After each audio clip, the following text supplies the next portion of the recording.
All right, let's get started.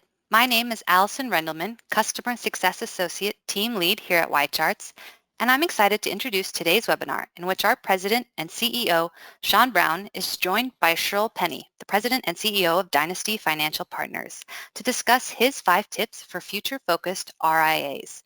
Before I turn it over to Sean to get started, I do want to note that we'll have a Q&A session at the end of this webinar. So please, as you follow along, you can submit your questions on the left-hand side of your screen. Do keep in mind that the content of this webinar is meant for educational purposes only and is not intended to be used as investment advice, nor is YCharts acting as an advising party regarding client funds in any way. Finally, as always, a recording of this webinar is going to be made available on YCharts and sent to all attendees. Now I'm going to pass it over to Sean to kick us off. Thank you, Allison, and thank you to those joining us for making room in your day to join Shirl and I in a discussion. Shirl, before we dive into things, can you educate our followers on what it is that Dynasty Financial Partners does? Sure. Thank you, Sean, and thank you, Allison, and thanks to all your colleagues at YCharts for the invite to be part of the conversation. And I would echo what you said, Sean. Thanks for everyone for joining. It sounds like we have a good number of people listening in. I think anytime you're going to listen to anyone, you should have a good sense of their perspective in terms of their background and where they're coming from. So I spent the first half of my career working in the wirehouses. I worked at Smith Barney, helped them build their ultra high net worth business. And then about 12 years ago, started with a handful of my friends. We founded Dynasty. And what Dynasty is an integrated platform service company for independent advisors, for RIAs. And we service 45 firms that collectively manage a little north of $40 billion in assets. We do 4 things for them. We act as a consultant, whether they're launching a new business for the first time, thinking about succession planning, looking to start driving growth through M&A. We have a whole host of consulting programs. We have a second business, which is a capital business. We provide debt capital as well as purchasing revenue interest in firms. Typically, the firms we work with, Sean, are using that capital to fund deals for M&A, maybe to fund internal succession plans, get some liquidity in the business, take some chips off the table, et cetera. Third business is we run the middle and back office, really trying to take a lot of the things that advisors typically don't like to spend as much of their time doing in the middle and back office, to free up their time to spend time with clients and to get new clients. So we have an integrated advisor desktop. We do the billing, help with payroll, compliance, all the middle and back office functions.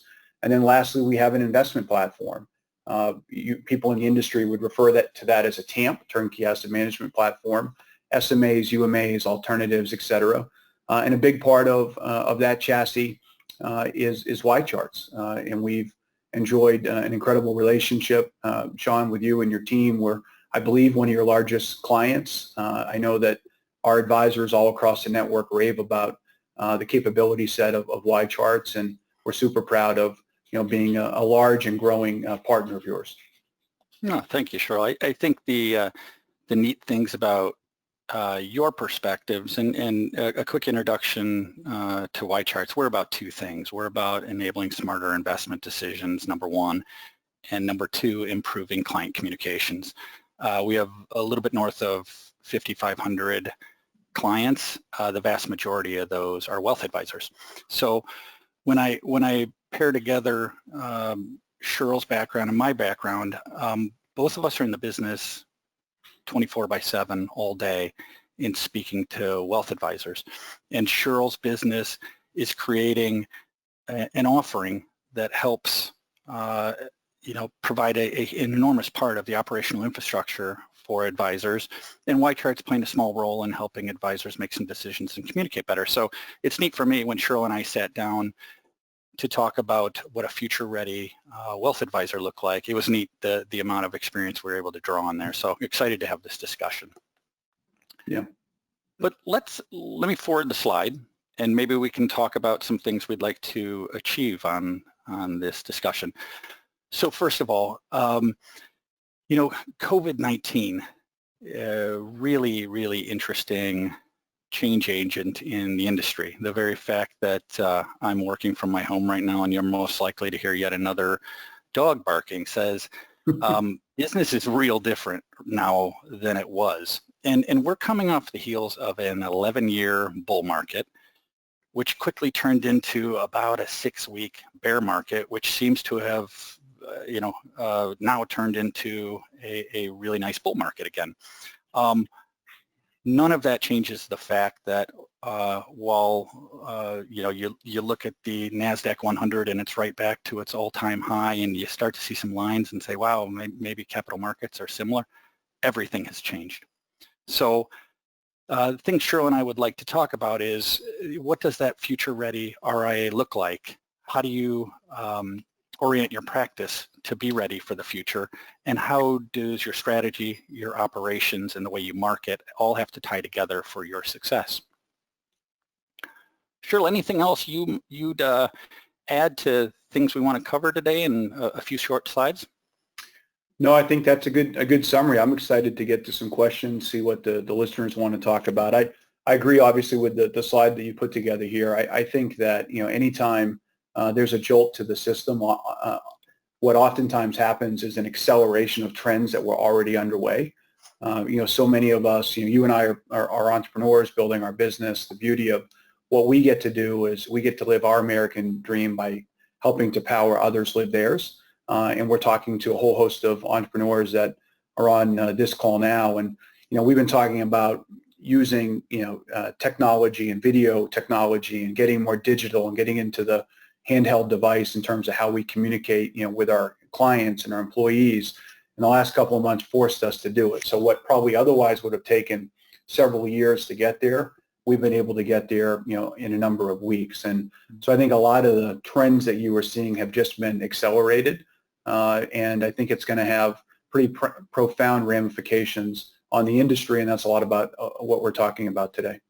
Yeah.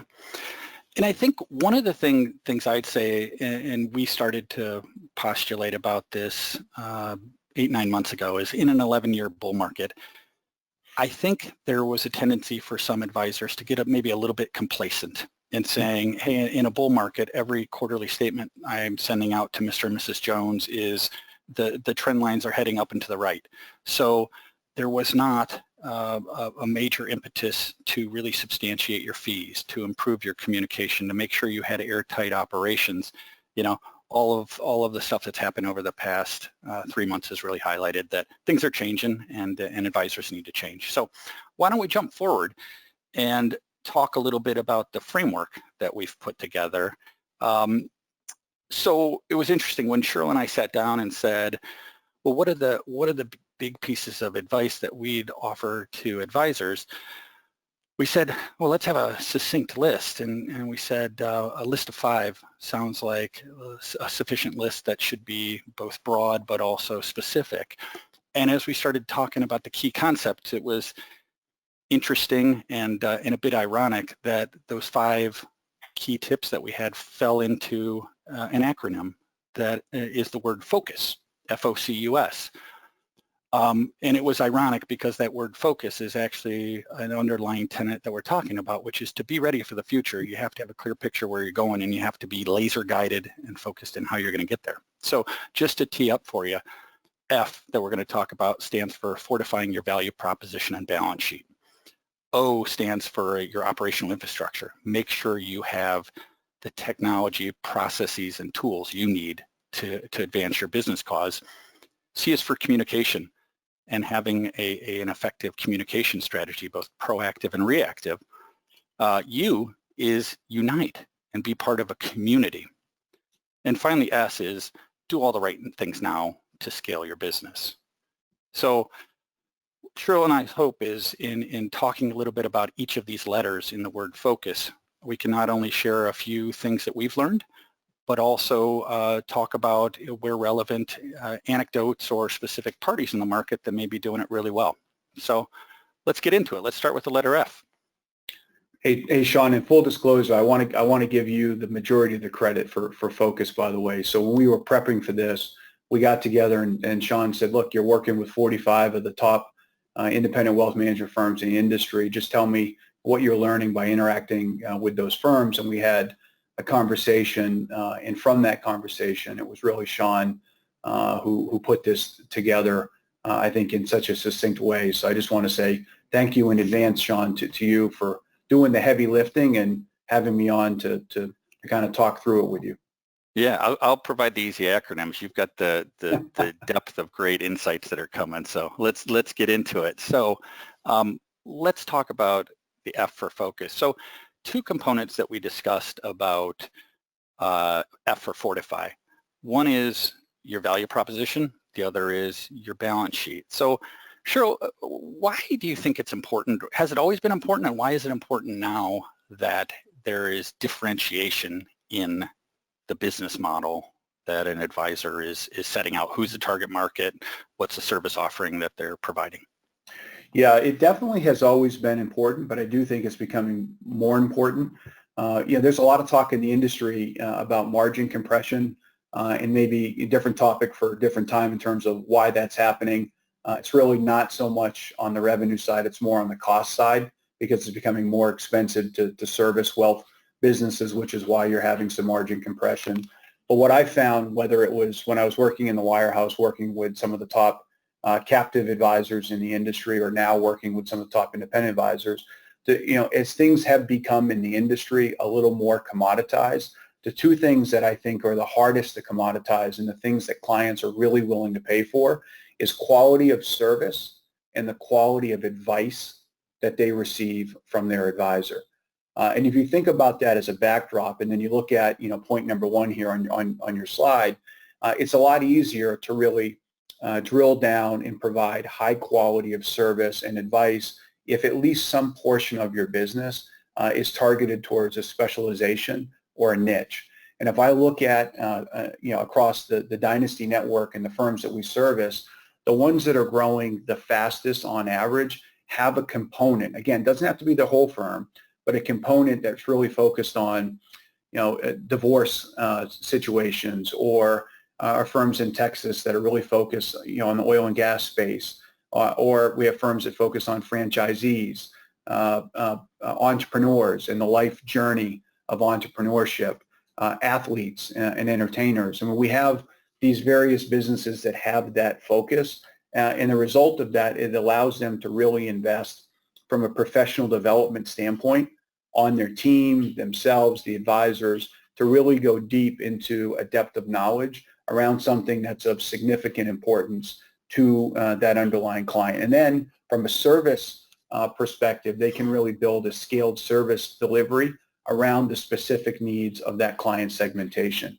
I mean, everyone that's listening to this, for the most part, even though, the size and success, that YCharts has had, and the success that we've had and others, we're still reasonably small businesses, right? So we can't boil the ocean. We can't necessarily try to be all things to everyone, but we can try to be everything to someone, right? Mm-hmm. And really know who it is that we want to hone in on. So I would encourage the advisors listening to really think about who are the types of clients that we really want to service and build a differentiated approach to. The second point that you're talking about here in terms of Fortify, I think has always been important, but perhaps never more important than what we're dealing with right now, which is the need to stress test your business. And the businesses that are going to win, I think, Sean, in a massively disproportionate way, are the ones that have the best leaders, that are the best run, and that have a strong balance sheet, not just to weather the storm, but to think strategically and to get aggressive on how they want to grow, whether it's inorganic growth through acquisition, whether it's maybe acquiring related businesses that can add value to the client, being able to invest when others can't in new talent, to marketing campaigns, whatever it might be. So if you're listening to this and you haven't stress tested your business, first of all, you should have. You should have before what we experienced earlier this year, but you sure as heck should be now in light of what we all just lived through. So I would encourage everyone to mentally prepare for the fact that it could get worse and stay worse before it gets better. So run scenarios down at 10%, 20%, maybe 30%, so that you can mentally think through what would my business look like over a sustained period of time if that was the revenue level, right? And assume certain levels of growth that come with it. I just find, whether you're an athlete, an entertainer, you're going to go give a big speech, you're going to, have a session like this, those that prepare mentally and can envision what it looks like, it allows you to be more present as a leader as you're living through those events because you've given it thoughts in advance. So I would encourage people to stress test their businesses, even if things are really good. Frankly, the best run businesses are the ones that do the really hard things when things are really good, that then put them in a position, as I said, to win disproportionately when things aren't going quite as well. Shirl, just hitting on your 2 points. First of all, on the differentiation, I would concur with what you said. The needs of a divorcee are very different than the needs of a professional athlete or a doctor or an attorney or an entrepreneur. And I would concur that the fastest growing businesses we've seen have a laser focus on who they're going after and what they're doing. It's rarely a good business model to try to be all things to all people, and we see that definitely in the space. I think the concept of fortifying the balance sheet got really interesting lately in the context of the PPP loans. And I think what a lot of businesses expanded more broadly than advisors, I think a lot of businesses saw, are you really prepared for the downside? Do you really understand the levels? When you say what's the 10%, 20%, or 30% levels, businesses have gotten a bit complacent in saying it's going to keep going up and I'm going to grow from last year. So fully agree that if we've learned one thing over this, the 6-week bear market that turned into a 6 and 8 week bull market that we're back into, things can go down, and graphs, and we're in the charting business. Charts can show lines that go straight down, and it will happen again. So. Yeah, that's a great point. And we're seeing a lot of the businesses that we support, in some cases for the first time, keep some cash reserves. A lot of wealth businesses, as tend to, have advisor comp at a certain level, and then, the owners of those firms are typically the advisors and some of the, broader employees, and they're passing it through as a dividend. We're seeing a number of firms say, you know what, we're going to keep 5%, 10%, pick a number, of earnings in reserve, for, think of it as a rainy day fund. If they need to make investments, if market volatility, unfortunately might cause trading errors, whatever it might be, having a little more breathing room and having that strong fortress balance sheet that we've been talking about, I think just allows entrepreneurs to sleep a little better at night, but also be in a position to move quick in an advantageous way. And just to conclude this one, I think one of the things you mentioned up front with Dynasty services is for those affiliates, those breakaways who roll in under you, they do get the ability to leverage a bigger balance sheet and some capitalization things that they can't do on their own, correct? Yeah, no, we're a service provider. We work for the advisors. They're our clients. We're strictly B2B. They own 100% of their business. Think of us, Sean, as that Intel sticker, right? That's helping to power their brand, their device, and give them support and synthetic scale, as we talk about in terms of leverage of access to intellectual capital, as well as you said, financial capital when they need it, either to launch a business or to grow the business inorganically. Okay. All right, so we've talked about the F, which is fortify. Let's move on to the O, which is about operational infrastructure. One of the things every entrepreneur learns very, very quickly in their business is one of their biggest opportunity is the dream they set out to achieve, but one of their biggest constraints is the operational infrastructure that they put in place, the tools, technology, people, and processes that work to get it done throughout the whole client life cycle. So I think advisors, generally speaking, who get into the space understand, there's a lot more to running a small business than hanging up a shingle. How do you think through, Shirl, we have a lot of questions we put down here. How do you suggest advisors think through, what do you own? What do you partner with? What do you try to learn on your own? What's your advice there? Yeah, this is a big one. As you mentioned, there's a lot of bullet points that you have here as a result of that. You said something earlier that really resonates with me, and I think probably a lot of the listeners, if we really allow ourselves to have some inner perspective, which is around complacency, right? Oftentimes good is the enemy of great, and that comes from an 11-year bull market. And you talked about, breakaway advisors, right? Their revenues and compensation was kind of steadily going up in a bull market, and I think, there's a lot of increase in demand that we're getting now for advisors to break away as a result of some of the disruption over the last couple of months. Similarly, then, to what you're talking about here on this slide, I think there's been a lot of complacency in the RIA space. And I'll tell you, what we see most frequently, and a big part of our business, are RIAs coming to us looking to outsource parts of their middle and back office to gain some scale, free up time, increase margins, et cetera, is significant over-hiring from a personnel perspective. Right? For most RIAs, the P&L is pretty straightforward. Their largest fixed costs are their real estate, which interestingly in this environment is becoming less important, and staff.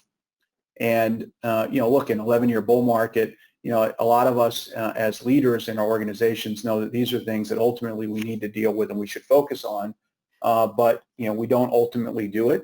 And oftentimes things that make us great at being an advisor may not necessarily make us a great CEO. And we put together a lot of programs around that journey from advisor to CEO. And one of the hardest things to do as a leader, at least for me, and I find with most, really good people, is cutting somebody. It's just really difficult to do. And we find that there are a lot of examples of advisory firms being overstaffed. So we're seeing more and more, again, in light of what's happened the last couple of months, inquiry around outsourcing. In the decision-making process that they're going through is to say, okay, what are the handful of things that truly differentiate our firm? What's the secret sauce? What do we absolutely, under no circumstances, do we not want to outsource? Like what are the things that define our client relationships, our culture, what we stand for, what somebody would come to us for, and let's hone in and invest there, right? That's where we should be spending our time. And then everything else, is there a more effective way for us to perhaps outsource to free up the time and resources to hone in on the things that are going to make us, better at growing, within those secret sauce elements.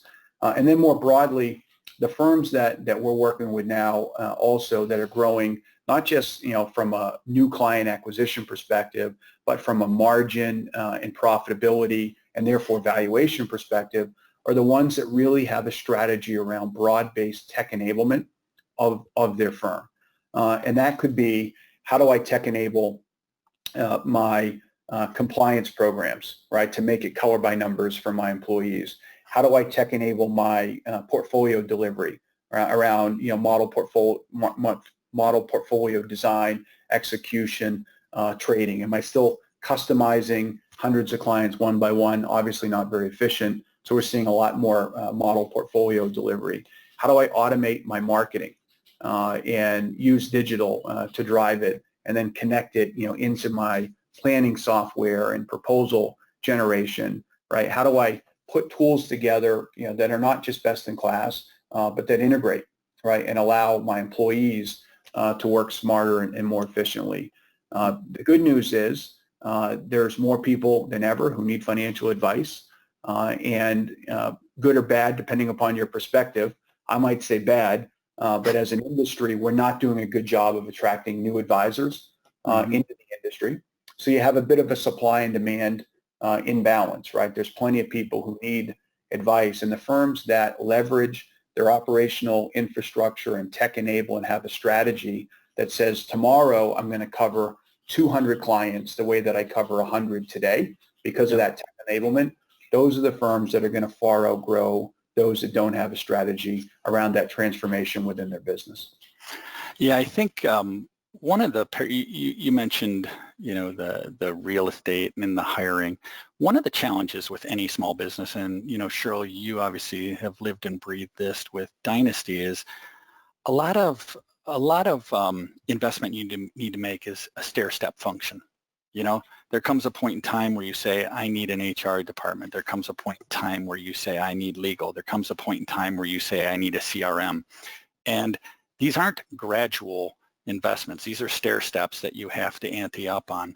And my fundamental belief is most advisors get into the business of running their own small practice because they love interacting with their clients. Right. They love meeting new prospects. They love servicing their current prospects. They don't love investment management on their own. They don't love fixing printers and weaving together systems.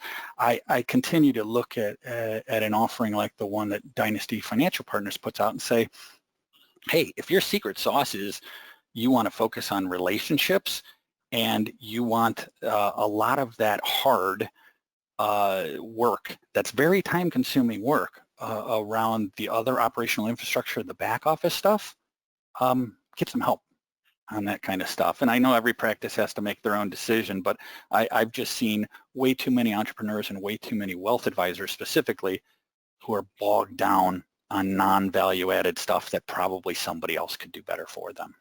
Yeah, you know, it's a great point, and it's interesting. You look at large scale players. I mean, there's some firms with billions and billions of dollars in assets that try to do everything in-house, and even at that scale, struggle. Yet some smaller firms still think that's the right path for them. Although I think, you know, the outsourcing, because of the growth of the ecosystem in and around the advisor space, has grown so fast, given the fact that it's been well discovered and all the capital that's coming in. There's now more options than ever, which is great, but it also does require some time, right, to go out and do due diligence and figure out, you know, which of these components, you know, might be best to outsource to. You know, I would use as an example, you know, many of your listeners, I'm sure, are familiar with Mariner, you know, $30 billion plus RIA, you know, run by one of, I think, the finest entrepreneurs in our space, a guy named Marty Bicknell, who recently decided to outsource to Dynasty on the building of a new division of Mariner. And I look at that as a great example of someone that has that level of resource and infrastructure and capability, making a smart business decision, right, to say, look, we're about branding, investment, acumen. We have a unique culture. That's what makes us special, and that's what we're going to invest in. And then we're going to push the middle and back office out to a large-scaled outsourcer in Dynasty so that it's 1 + 1 = 3. And I think you're going to see a lot more kind of unique partnerships like that in the space as firms that are run by leaders that are realizing that we can't be all things, as I said earlier, to everyone. Let's just figure out what we're really good at, and let's partner with other firms that have different expertise in a way that's a win-win for our collective underlying clients. Mm-hmm. And just to conclude on the operations part of our FOCUS acronym, one of the things I see that I believe is underserved from a technology perspective from advisors is things that are front office and associated with interacting with their prospects and customers.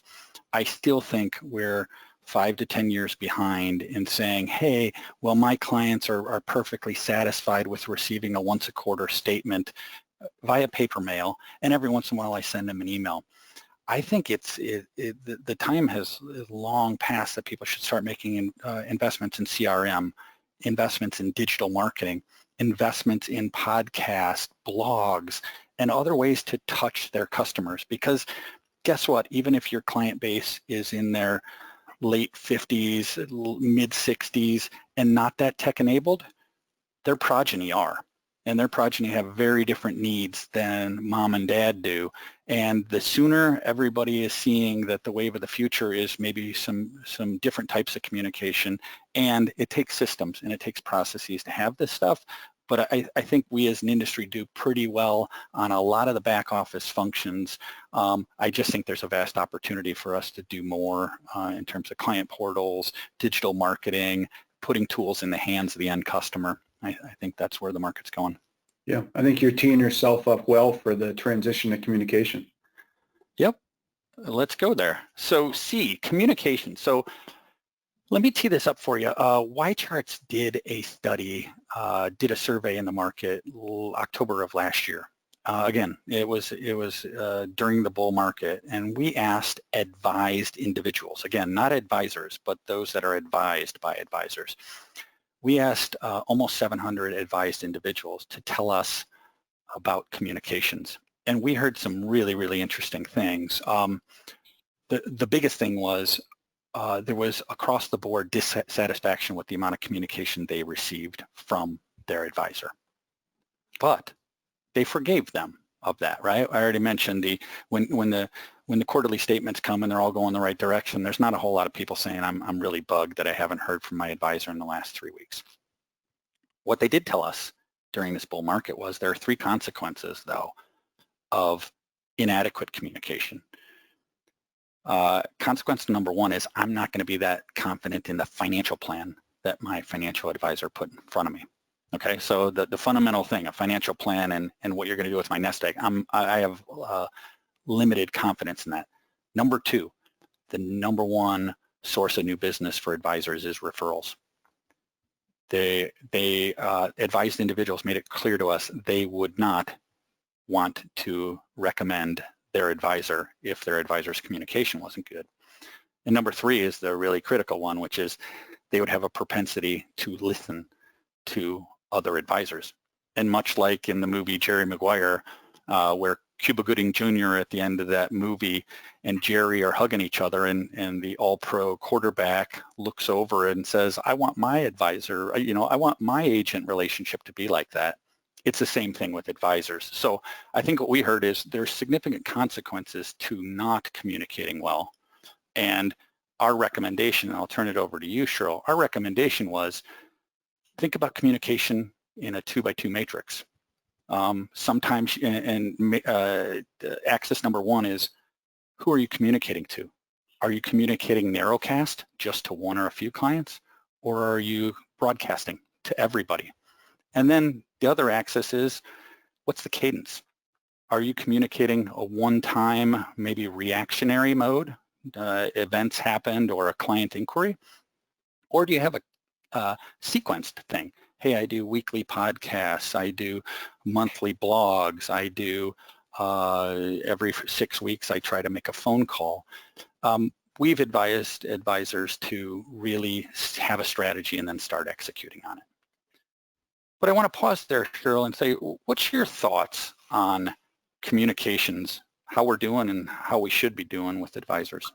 Yeah, I think we're always reminded by the simple fact that if we're not communicating to our clients, someone else is, and I think it's important to keep in mind. And circle back to that. You just made me think of something. You plugged a study that you guys have done. I'll plug one just quickly that I should have talked about in the last slide.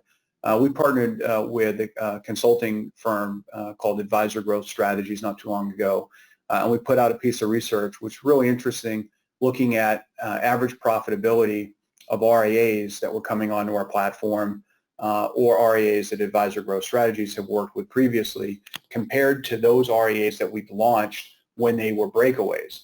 And what we found is the breakaways a year after, so they're up and running for a bit, those firms were 500 basis points more profitable.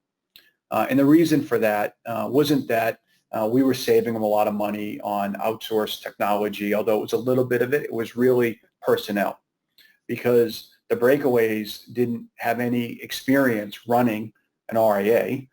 They took our advice and said, here's how you outsource and here's how you leverage all this infrastructure, and they get up and running. And the average firm, if any of your listeners are curious, on our platform runs in the low to mid 60s in terms of gross income.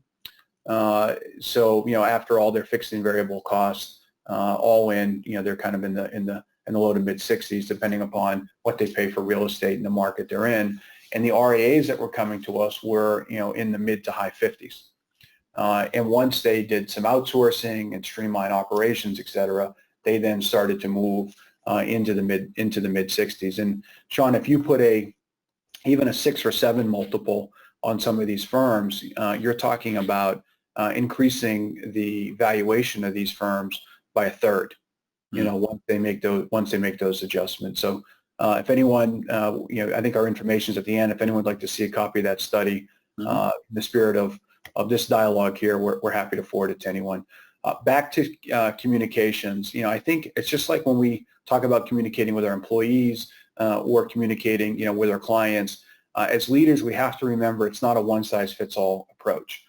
We have to meet people where they are, and not everyone is the same, and not everyone wants to be communicated with the same way all the time, right? So it changes over time.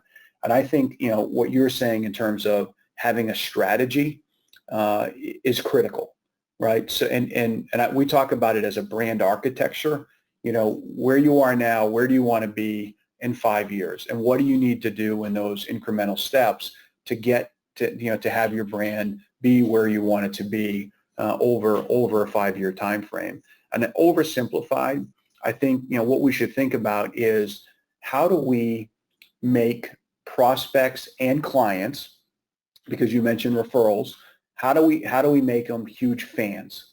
If you think about, and we can talk about social media campaigns, and you said blogging and putting content out there, it really starts with somebody becoming your fan. And I'll tell you, for our business, so many of our new clients that we signed, they've been following us for years, right? They've been reading content that we put out there. We sit down and they say, I feel like I know you. I know what your business does. I feel like I already have a relationship with you because I've seen so much of the content that you've pushed out there. And the advisors on our platform that do the best job communicating, it's the same thing, where and maybe you pair it with the niche, the specialty that we talked about earlier. They're putting out content for business owners, for athletes, for the oil and gas space, for someone dealing with the stress of a divorce, whatever it might be. And their content is being consumed by people who are becoming their fan. And then that leads to the engagement. And there's some technology that you can deploy behind social media campaigns to help do a lot of that early stage interaction with the client, which can make that program a lot more efficient, so that you yourself don't necessarily have to manage it. So we're helping to put together these types of social media campaigns for our clients. We're helping with writing. You actually can outsource writing now very cost effectively. Some people don't like. I happen to like writing. People think I have some huge team that does a lot of the writing. Whether back in the old days, a handful of months ago when I was traveling, I would do a lot of writing on planes. Now I have more time, working from home to do a lot of writing. I like it. If you don't, you can outsource it. But this moment right now is so unique. And I say to our advisors, our clients that we support, the advisors, this is the advisor's Super Bowl, right? If you can't shine right now, right, this is your moment, right? You should not be, hiding from conversations. This is when you're going to add value. This is where you're going to cement relationships in place with your clients for years and years to come. And it's just like, why is it so expensive to have an ad during the Super Bowl, to stay with that analogy? It's because it's the only time, frankly, over the course of a given year that someone actually wants to watch a commercial. Right? Therefore, it's so expensive.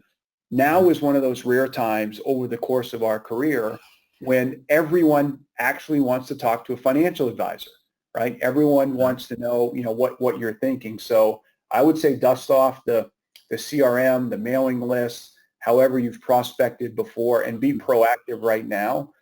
We have firms literally, Sean, that have added over $100 million in new money in the last month, just from being really proactive, putting on their calendar time at the end of the day to call and communicate with centers of influence, old prospects, clients that said no for whatever reason in the past. And it's so often, and frankly surprising in some ways to me, that they're winning a lot of that business because they're being told, my advisor is not talking to me this way. And the fact that you're being proactive suggests that you're the kind of advisor I want on a go-forward basis. Yeah, I think all advisors need to look to pilot Sully. And remember, when you really appreciate a pilot is when turbulence hits. Sure. And if that pilot is communicating to you, all's well, I know what's going on, I'm in control, and I will get back to you with an update in 5 minutes. That's a hell of a lot better than silence. And so the other thing that I couldn't agree with you more. You look at somebody like the Ritholtz Group out there in the wealth advisor space, and you talk about relationship building in advance of monetizing or having somebody become a customer. I think there's an underappreciation for just how powerful social media can be to build what is a personal relationship without ever meeting an individual, through broadcast mediums, through a tweet a day or a LinkedIn post a week. You're telling them about you, your family, your thoughts, your passions, your integrity, subtly through time. And there will come a decision time for them, either with their current advisor that they want to switch, or it's ready, the time's right for them to take on an advisor. Communicate more and better. Yeah, and you mentioned Ritholtz. Obviously, Barry and Josh were early movers, from a social media perspective, and done incredibly well. In fact, tomorrow I'm doing another webinar with Josh Brown, who's a longtime good friend, and clearly they've done exceptionally well in what we're talking about here on C with communication. And what Josh does, if you follow him, he puts out a ton of content. And what he understands is what I said is he's looking to make his followers his fans, and that's whether it's an advisor looking to then come join the firm or new clients that come on board. They feel like they know him because he's putting so much content out there before they sit down and actually have a conversation. The last thing I'll say on this topic is now you're getting rewarded as well for all the time leading up to now that you have proactively communicated.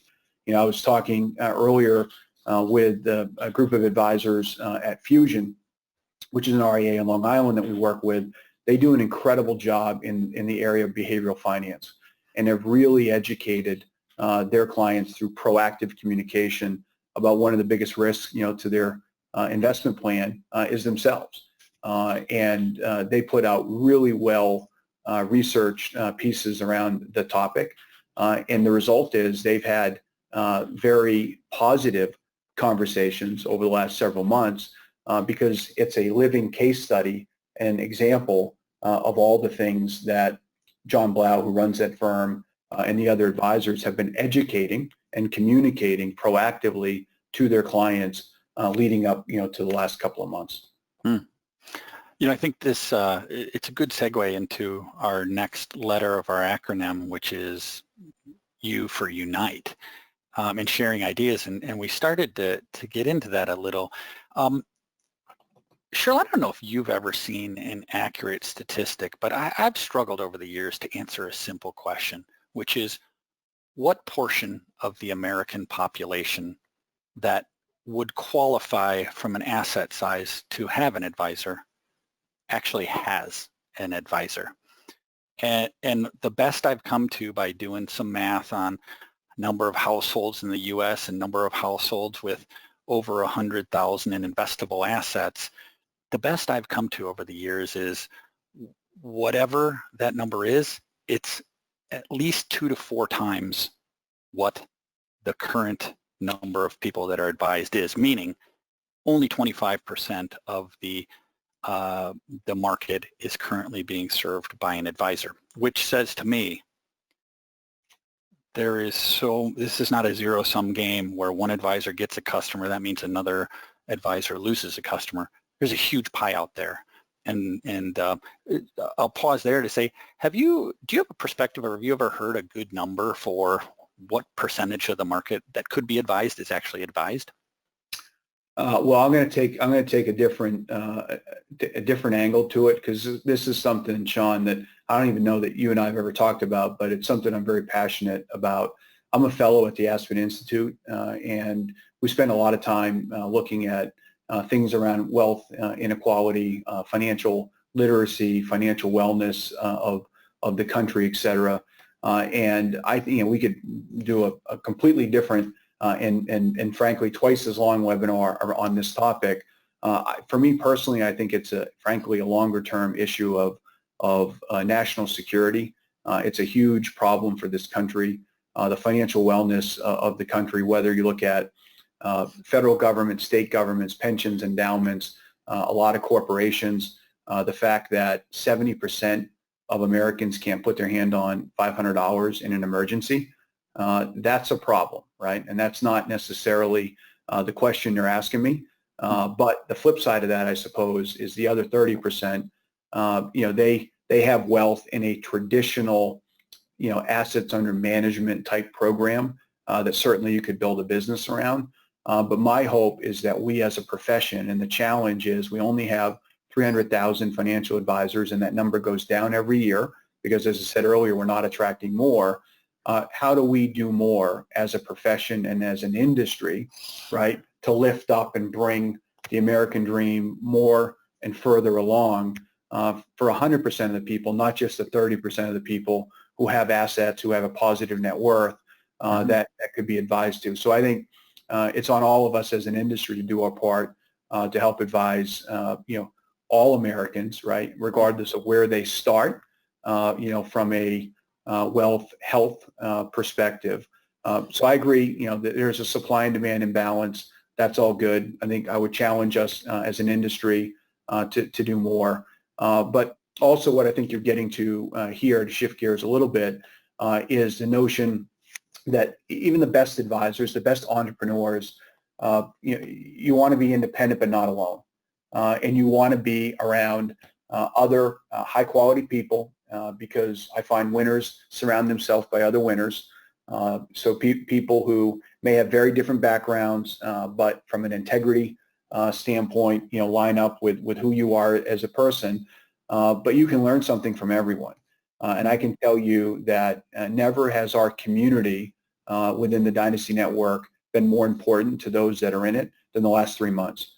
We have a CEO email and communication board that is just for the senior principals within the firms. It's never been more active in thinking through how to deal with employees, given all the challenges facing employees, how to deal with chaos in the markets, and this unique situation where you have a health and financial potential crisis at the same time. I mean, there's just so much coming at us as leaders that having a peer group, whether it's a study group, whether it's people who are in YPO, and there's plenty of other programs, the Aspen Institute, which is kind of my outlet to learn from people all around the world that are facing different issues from different perspectives, and love the diversity of those perspectives that affords me through that affiliation.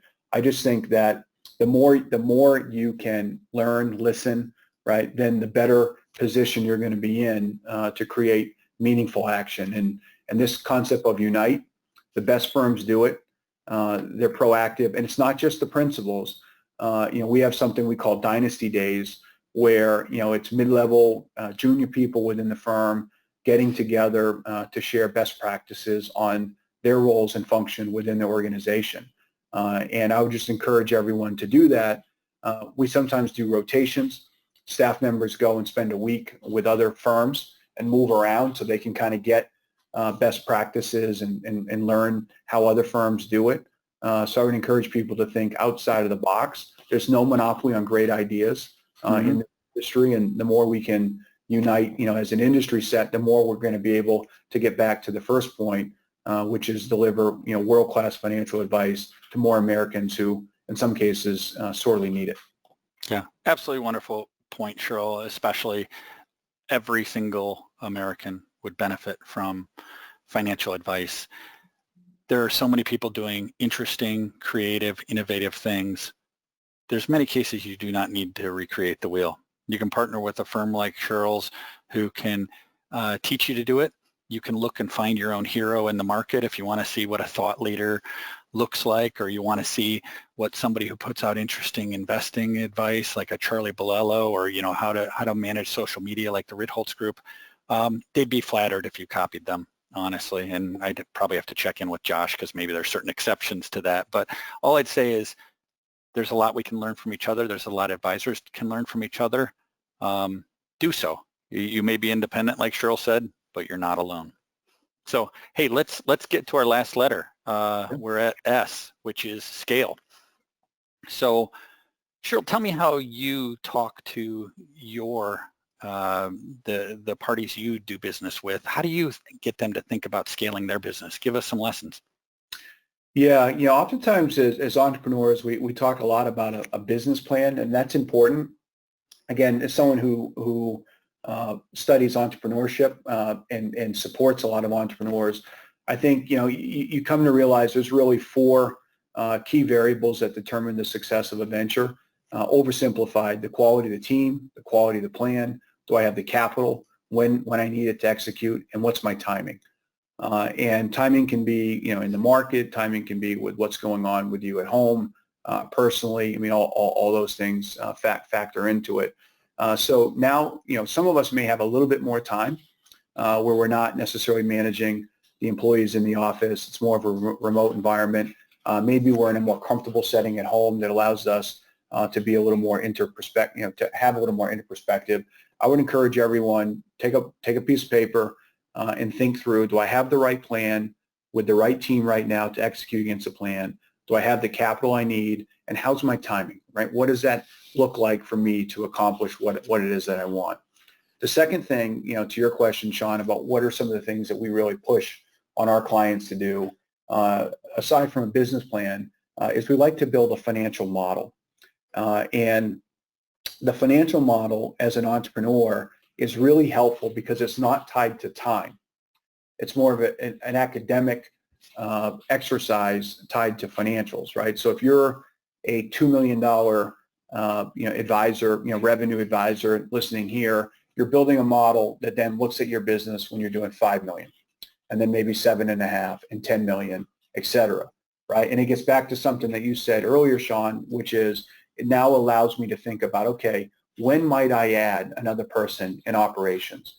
Or when might it make sense, for me to have somebody full-time that's focusing on marketing? Or when might I add another client service associate, right? And it becomes a nice tool that you can go back to. It helps drive discipline in the business. Maybe you have a bunch of principals. You all get together and you agree, this is our economic model. And then when one principal really wants to hire or spend on something perhaps sooner than the model, you can say, well, that's not what we agreed to in the model, right? It really provides a nice guide that it can be used as a really terrific resource to help with decision making. And if anyone is listening and they want to build a financial model and don't know where to start, again, email us. We can send you kind of sample financial models. We do a lot of that work with our clients as well. You see on here synthetic scale. We talked about it earlier. Really understanding, what should you do internally? How can you outsource for efficiencies, not just in terms of capital and money, but also time, which is frankly for all of us our most valuable asset, and how we want to deploy it, within the business. And then organic versus inorganic growth. As we talk about scale and growth, so many advisors, Sean, as you know, will say, I want to grow inorganically, meaning I want to add other advisors, whether it's tucking them in or acquiring books of business without fully appreciating the work that's required to go do it. There's a handful of firms that do it well because they've spent an enormous amount of time. I think of firms like Procyon on our platform, or Summit Trail, or True Wealth Partners up in the Pacific Northwest, and certainly Mariner, and these firms that have done really well growing inorganically, that have doubled, tripled, quadrupled, and more of their business over time. It took a lot of work up front, getting operational documents in place, thinking through equity and share classes on how I might bring somebody in, thinking through advisor comp plans and how I'm going to distribute dividends, thinking through marketing and building a deal deck that you can then take out, in the community and start talking to advisors about. I mean, it's easy to say that I want to grow inorganically, but it's like anything else. You just have to put the time in to be successful. And there's a whole cottage industry out there now. The good news is there are consultants. There's certainly platform providers like Dynasty. Custodians are now making investments in practice management and kind of help advisors think through that. So I think there's a significant opportunity, but you have to put the time and effort in up front that allows you then to be successful, because the last thing you want to do is fall in love with a deal, which is easy to do as an entrepreneur. We all kind of get shiny object syndrome sometime, and onboards a team that culturally doesn't fit. The grief, the gross, if you will, that ratio can pretty quickly work against you if you don't get the cultural fit right. So I would encourage everyone to start early, get educated, and think through that 5-year plan, the economic model, as I said.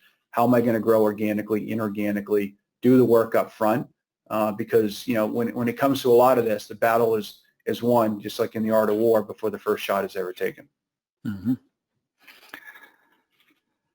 Yeah. So listen, let me wrap up so we can take a few questions here. I guess I'd say focus. F stands for fortify, right? We talked about value prop. We talked about your balance sheet. O, operational. You're not going to get anywhere if you don't have the right operational infrastructure. Think about what you need to own. Think about what you can partner with somebody else to help you out on. Focus on your core. C, communication. Pivotal to your success, retaining customers, getting new customers. U, don't reinvent the wheel if you don't have to. Unite with and learn from others and leverage some best practices in the industry, and a lot of room for collaboration because there's plenty big market. Shirl mentioned a great point about universal financial literacy. There's an enormous market out there. Listen and learn from your fellow advisor. And S, be prepared for success and scale. And be prepared that your dream is actually going to come true, and don't be caught off guard, because the best dreams are the ones that do come true and you were prepared for. So let's end it with that, and I'd maybe turn it over to Allison and say, Allison, and any questions from the audience that Shirl or I can answer? Yeah, thank you, Sean, and thank you so much, Shirl, for joining us today, and Sean for leading us through today's discussion. Just to be cognizant of time, we're a little tight, but so I do want to ask one question that came in. This question came from Daniel, and I think it's really targeted for both of you. If you could provide thoughts on business development when face-to-face meeting and traditional networking are not available. You want to go first, Sean? I'm happy to. Yeah, I'd just say a couple quick words. Zoom meetings aren't perfect, but if you have something important to say and you've built and earned a relationship, they can be incredibly effective. Business development can still be incredibly effective if you've built trust either through whoever referred you or through social media. You can still do some great business development even when you can't get together with people in person. Yeah, I think it really comes down to preparation. Anytime I'm going to get on a prospect call, whether it's remote or in person, making sure that you're over-prepared, that you've learned everything you can about the individual or the people that you're going to be spending time with. I actually find in some ways the video engagements to give you a lot more leverage.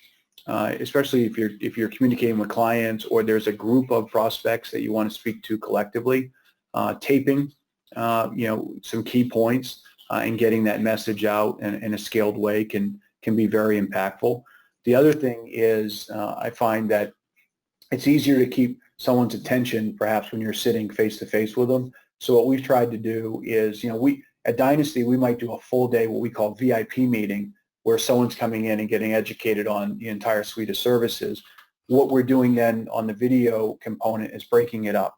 So rather than accomplishing that in one day, we might say, look, give us an hour, a week over the next couple of weeks, and we'll move through it, because that way you have the engagement and the focus from that individual during that hour, whereas you might lose them if you tried to cram too much in. So I think, times like this require you to play a little more chess than checkers, from a business development perspective. And I think as you start to engage with people, and we do a lot of this, you can pretty quickly start to see if someone's going to engage the same way. And if not, just find alternative ways to break the message up and to get it to them. It could be following up with sending them handwritten notes, which is a lost art, unfortunately, in our space. It could be learning about something that's of interest to them, sending them, a book, articles, whatever it might be. just try a bunch of different things, and I think you'll find what works best for you. And I love your point about do your research. I hate it when somebody on LinkedIn says we have shared connections. Let's connect. How about, hey, Shirl, I saw the webinar you were on yesterday with Sean Brown, and I found your perspective really interesting when you talked about financial literacy. Do you have a few minutes that I could sit down and share some of my thoughts on that same topic? Wow, that's going to get your attention rather than I think we have one contact who may be somebody who you don't even remember, Shirl. Yeah. Everyone typically has one or two key catalysts I've found over the course of my career, and it's determining and figuring out what those are. I think all too often when we talk about business development and sales, we fall into a rut of trying to sell features, and the reality is, one of the challenges that we have in our industry is a lot of the advisory businesses sound the same. So one of the ways that you can really differentiate is in the preparation. I've always found the best presentation piece that I could ever take to a client meeting is a blank sheet of paper, because that means that I've done my homework, right? I know where the conversation is going to go. I've thought about it in advance, and I'm prepared because I've also done the work from a professional development standpoint to know that I can take that conversation wherever the person wants to go, and they're not going to be having to sit there and go through a flip book. And I think that's the case with the best advisors that I've ever done thousands of end client meetings with those advisors. Shirl, thank you. I know Allison's going to close out. I just want to thank you. Really, really great insights, and I learned something, and I know our audience, I can guarantee they did. So thank you very much. Thank you, Sean. Thank you, Allison, and thank you, YCharts. This was a lot of fun. Appreciate the invite. Great. Well, thank you, Shirl and Sean, again for covering these questions, and thank you all for attending today's webinar. I want to reiterate that a recording of this webinar is going to be made available on the support topics section of our site in case you want to review anything or share it with your colleagues. We always appreciate any feedback that you might have. If you have any questions regarding what we covered today, please feel free to reach out to your YCharts contact. Thanks again.